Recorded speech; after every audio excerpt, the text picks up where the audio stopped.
And we're on air.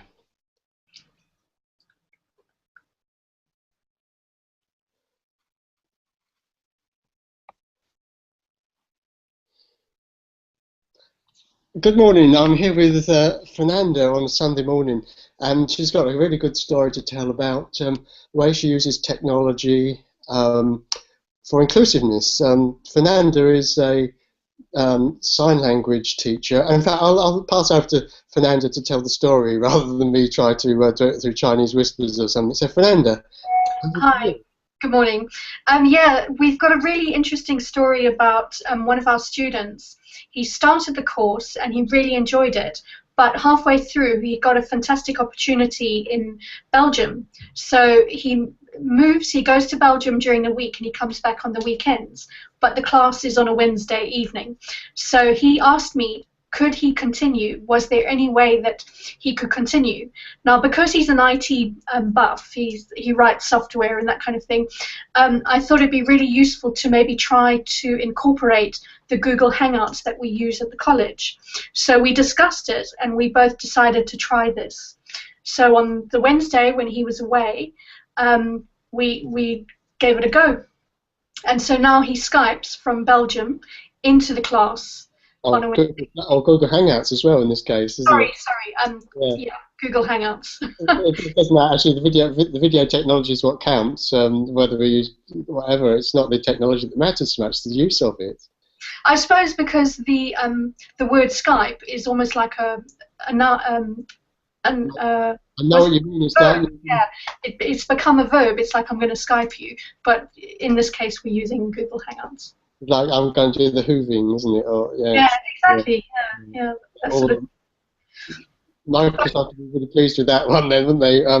But what was you saying about when he was in the hotel trying to seek out a signal? Yeah, it was really interesting. The one day he came to class via Google Hangouts, but we kept losing him.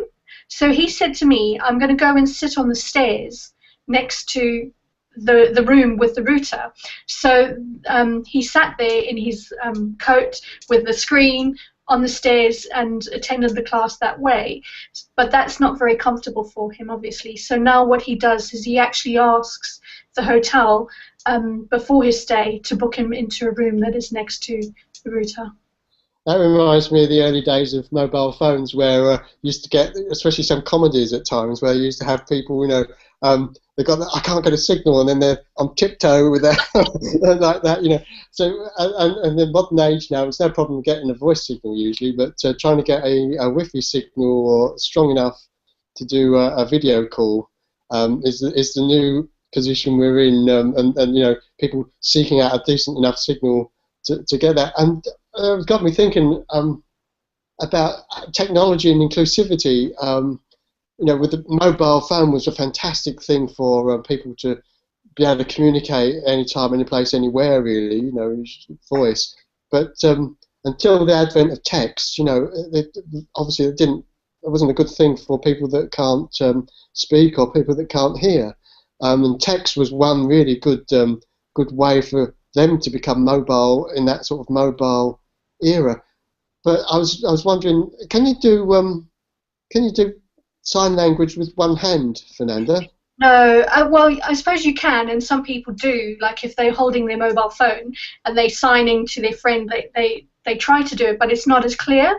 So if someone doesn't have a very high level of sign language, they wouldn't understand it. They really need both hands to be very clear.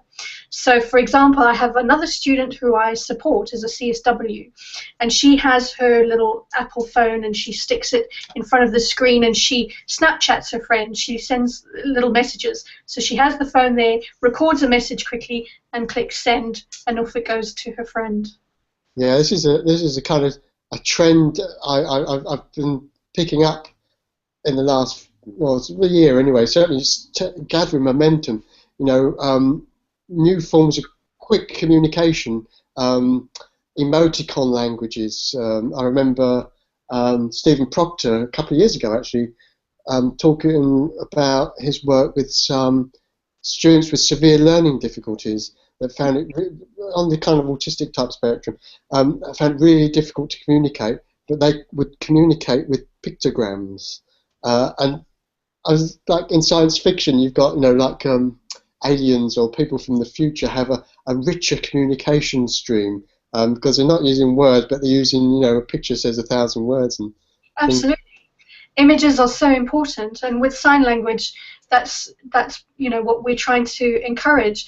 And it's interesting because having to use the screen, it's forcing the students to improve their communication skills, whereas they would sit back and just relax. Now when I put them in front of the screen, they have to sit up, they have to have their hands ready, and it's like that desire to engage is really good.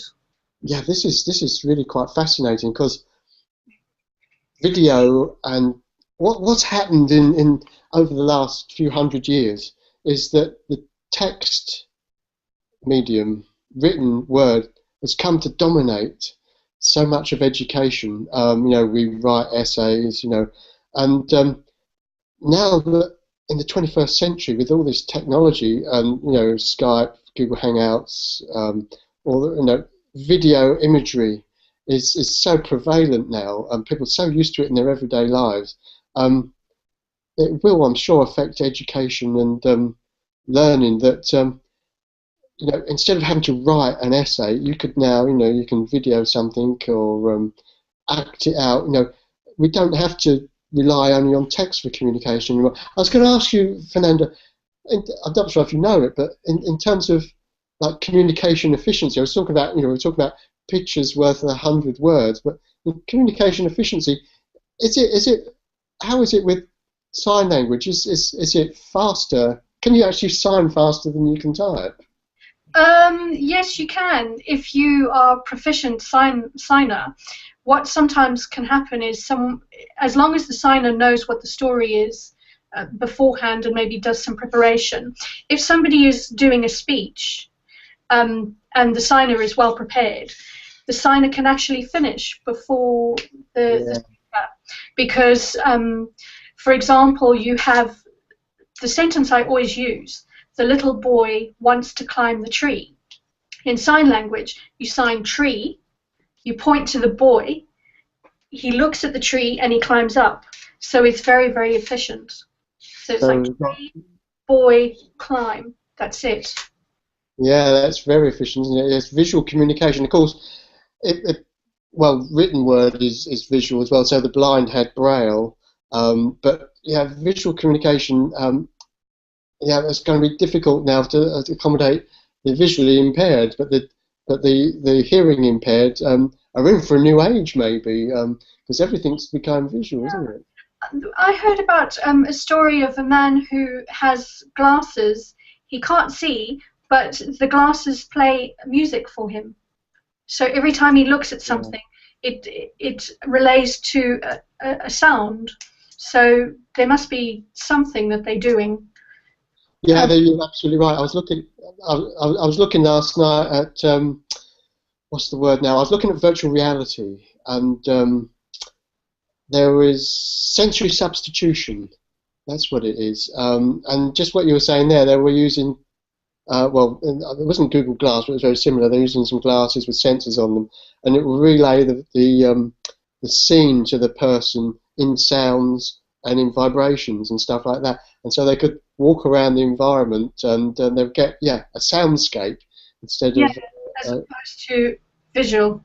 Yeah, a landscape, a sitescape or something like that. So yeah, there's great potential now for technology to include previously unincluded, if you like, the previously disadvantaged, or if you like, disabled, if you want to use those words. It's great potential there.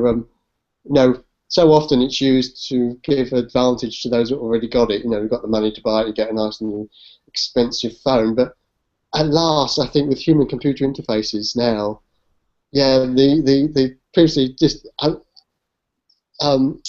disenfranchised, or whatever the word might be, the unincluded, can really play an important part. So these are exciting times. Your work there was really fascinating, Fernanda. One, the use of visual communications for including the hard of hearing, remote access to somebody that's kind of abroad, the search for a signal. You know, it's fantastic stuff. And of course, they were hearing students learning sign language, weren't they? You're teaching. They are. All my students are hearing students, but we encourage them again to use YouTube and that kind of thing to develop their skills further. Like, for example, we will film their presentations in class. The following day, I'll upload them, and then the students can go in and in the comments box write comments about their own performance. And what's also good is if they put the time, like, you know, 0:35 or something, it means I can click onto that straight away, and it takes me to the part in the video where they said that they did something. So we're also trying to improve their IT skills at the same time using all these programs. Yeah, yeah. We've been working with YouTube Editor. As a little, one of the teachers came up and was looking for a tool, and we got into conversation with some students. And I thought, yes, YouTube Editor is cool. You know, it's so easy to use. Once you get your video up there, you can drop in little bits and animations and stuff like that. And it will annotate for you as well. But you could add in a sign window or something. Really interesting. Okay, Fernanda, thanks for that. Oh, thank you. Oh, how'd you say goodbye in sign language? Oh. Some things are iconic, so bye. That's cool.